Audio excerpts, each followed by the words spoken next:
আসসালামু আলাইকুম বন্ধুরা, সকলে কেমন আছেন? আমি মোহাম্মদ আরিফুজ্জামান।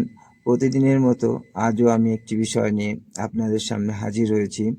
আমার আজকের আলোচ্য বিষয়, দাওয়াতের কাজ না করলে দোয়া কবুল হয় না।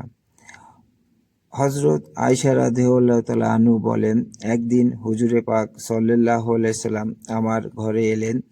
আমি হুজুরে পাক সাল্লাল্লাহু আলাইহি সাল্লামের চেহারা মুবারকের দিকে তাকিয়ে লক্ষ্য করলাম, নিশ্চয়ই কিছু একটা ঘটেছে।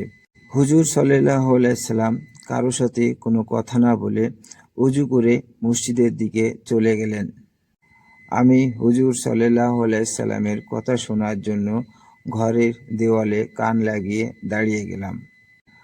হুজুর সাল্লাল্লাহু আলাইহি সাল্লাম মিম্বারে উঠে সর্বপ্রথম আল্লাহর প্রশংসা করলেন ও পরে বললেন, হে লোক সকল, আল্লাহ পাক বলেন, তোমরা সৎ কাজের আদেশ করো এবং অসৎ কাজে নিষেধ করতে থাকো।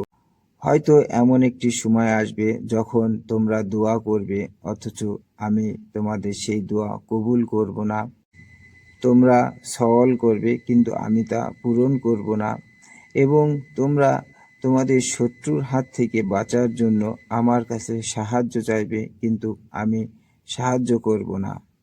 হুজুর সাল্লাল্লাহু আলাইহি সাল্লাম এ পর্যন্ত বলে মিম্বার থেকে নেমে এলেন। ইবনে মাজাহ।